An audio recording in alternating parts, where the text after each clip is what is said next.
4 व्यापार विमानन भारत चीन के बीच सीधी उड़ान नहीं सिंगापुर, वियतनाम, बांग्लादेश यात्रियों के लिए संपर्क केंद्र बनेंगे। भारत चीन के बीच सीधी उड़ान नहीं सिंगापुर, वियतनाम, बांग्लादेश यात्रियों के लिए संपर्क केंद्र बनेंगे।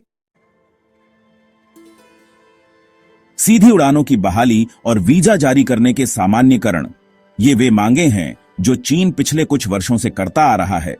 विदेश सचिव विक्रम मिस्री की आज से शुरू हो रही यात्रा के दौरान बीजिंग के साथ होने वाली चर्चाओं में उठने की उम्मीद है। भारत चीन सीधी उड़ानें। दिसंबर 2019 में भारतीय एयरलाइंस कंपनियों इंडिगो और एयर इंडिया के बीच 168 या लगभग 31% भारत चीन सीधी उड़ानें थीं। भारत चीन संबंधों में आई नरमी के स्पष्ट संकेतों ने दुनिया के 2 सबसे अधिक आबादी वाले देशों के बीच हवाई संपर्क के सामान्य होने की उम्मीदें जगाई हैं, जिनके बीच 2020 की शुरुआत से नियमित यात्री उड़ानें नहीं हुई हैं। सीधी उड़ानों की बहाली और वीजा जारी करने के सामान्यकरण पिछले कुछ वर्षों से चीन द्वारा की जा रही मांगे। विदेश सचिव विक्रम मिस्री की आज से शुरू हो रही यात्रा के दौरान बीजिंग के साथ होने वाली चर्चाओं में उठने की उम्मीद है। चीनी और भारतीय एयरलाइंस इस पर उत्सुकता से नजर रखे हुए हैं। सितंबर 2024 में भारत और चीन के बीच सीधी यात्री उड़ानें फिर से शुरू करने पर भारत के नागरिक उड्डयन मंत्री के राममोहन नायडू और चीन के नागरिक उड्डयन प्रशासन के प्रशासक सोंग जियोंग के बीच हुई बैठक में चर्चा हुई थी। जून की शुरुआत में रॉयटर्स ने बताया था कि चीन भारत पर दोनों देशों के बीच सीधी हवाई कनेक्टिविटी फिर से शुरू करने का दबाव बना रहा है, जबकि भारत इसका विरोध कर रहा है। नवंबर में विदेश मंत्री एस जयशंकर और उनके चीनी समकक्ष वांग यी के बीच G20 शिखर सम्मेलन के दौरान रियो डी जेनेरियो में हुई बैठक में सीधी उड़ानों की बहाली पर चर्चा हुई थी। यह बैठक भारत और चीन द्वारा 21 अक्टूबर को सीमा पर गश्त व्यवस्था की घोषणा के 1 महीने से भी कम समय बाद हुई थी, जो तनाव कम होने का स्पष्ट संकेत था।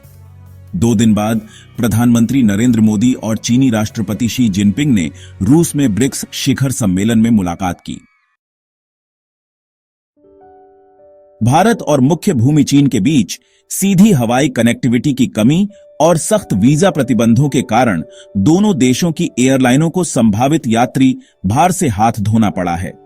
दोनों देशों के बीच यात्री यातायात, जो अब केवल दक्षिण और दक्षिण पूर्व एशिया में कनेक्टिंग हब के माध्यम से होता है, अब 2019 की तुलना में आधे से भी कम है। फिर भी यह अभी भी नगण्य नहीं है और अन्य देशों की कुछ एयरलाइनों ने इसे देखा है और इस अवसर का लाभ उठाया है। वैश्विक विमानन विश्लेषण कंपनी सीरियम द्वारा उपलब्ध कराए गए यात्री डेटा के विश्लेषण से पता चलता है कि जनवरी से अक्टूबर 2024 में भारत और चीन के बीच यात्रियों की कुल संख्या 4,60,000 से अधिक थी, जो 2019 के इसी 10 महीनों में लगभग 10 लाख से काफी कम है। जनवरी से अक्टूबर 2019 में दोनों देशों के बीच कुल यात्री प्रवाह में सीधी उड़ान यात्रियों की हिस्सेदारी लगभग 46% थी। कुल संख्या में गिरावट के बावजूद सिंगापुर, वियतनाम और यहां तक कि बांग्लादेश के हवाई अड्डों ने 2019 की तुलना में भारत चीन यात्री यातायात को अधिक दर्ज किया है, जिसका मुख्य कारण उनके संबंधित घरेलू एयरलाइनों की ऐसे यात्रियों को जोड़ने पर ध्यान केंद्रित करने की रणनीति है। हालांकि अन्य हब या तो अभी तक नहीं पहुंच पाए हैं या संघर्ष कर रहे हैं। सिंगापुर, बांग्लादेश, वियतनाम को लाभ। 2024 के पहले 10 महीनों में भारत और चीन के बीच यात्रा करने वाले 98,000 से ज्यादा यात्री सिंगापुर से जुड़े, जो 2019 की इसी अवधि से 16.6% ज्यादा है। इसका श्रेय सिंगापुर एयरलाइंस समूह को दिया जा सकता है, जो शहर राज्य के जरिए कई भारतीय हवाई अड्डों से चीन के विभिन्न बिंदुओं के लिए कनेक्शन प्रदान करता है।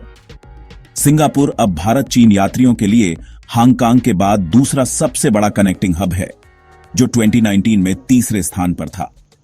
बांग्लादेश की राजधानी ढाका, जिसने 2019 के पहले 10 महीनों में 4,500 से अधिक भारत चीन यात्रियों को जोड़ा, 2024 की इसी अवधि में यह संख्या बढ़कर 30,000 से अधिक हो गई, जिसमें बांग्लादेशी वाहक यूएस बांग्ला एयरलाइंस और विमान बांग्लादेश ने इस अवसर का लाभ उठाया।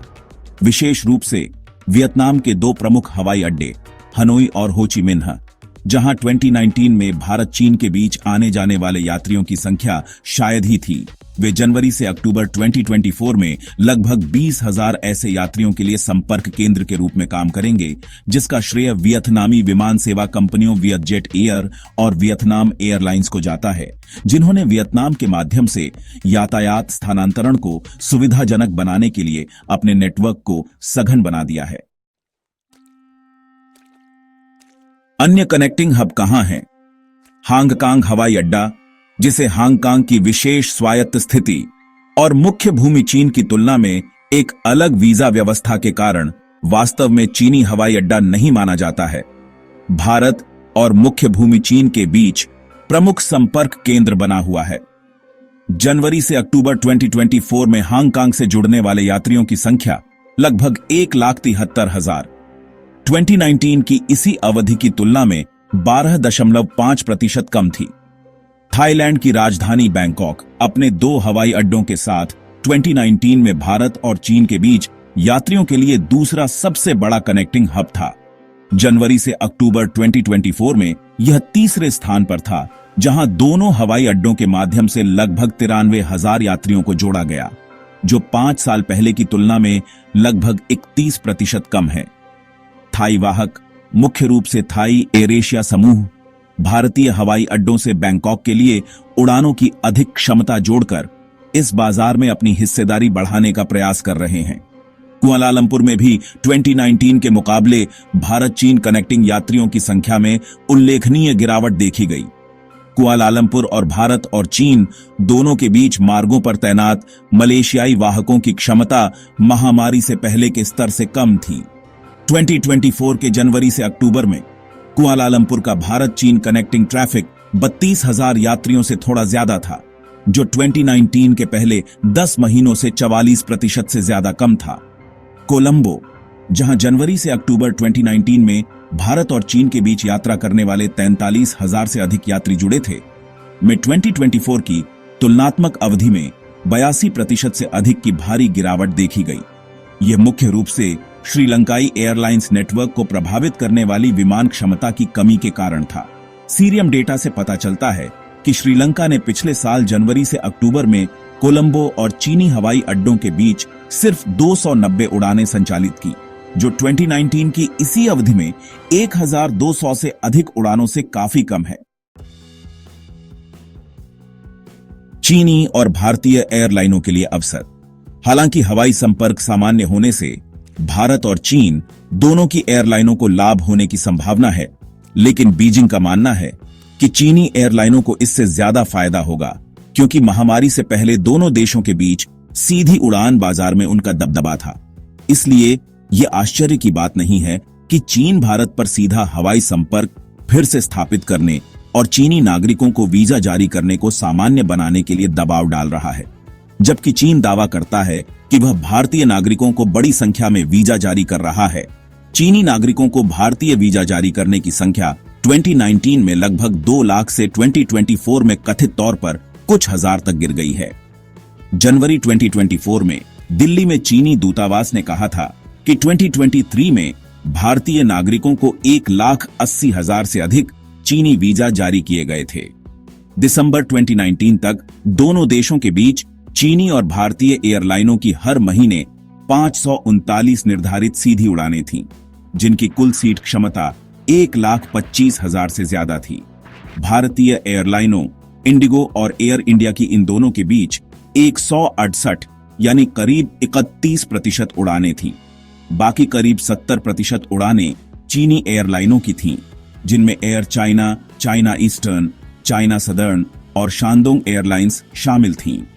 लेकिन विमानन उद्योग के जानकारों के अनुसार इसका यह मतलब नहीं है कि सीधी उड़ान कनेक्टिविटी फिर से स्थापित होने के बाद भी चीनी विमानन कंपनियां इतनी बड़ी हिस्सेदारी के साथ हावी रहेंगी। 2019 से अब तक भारतीय विमानन परिदृश्य में बहुत कुछ बदल गया है। एयर इंडिया अब निजीकृत और अच्छी तरह से पूंजीकृत है और अंतर्राष्ट्रीय बाजार सहित तेजी से बढ़ने की महत्वाकांक्षा रखती है। भारत में प्रमुख घरेलू विमानन कंपनी इंडिगो अब अपने अंतर्राष्ट्रीय नेटवर्क के विस्तार पर अधिक ध्यान केंद्रित कर रही है।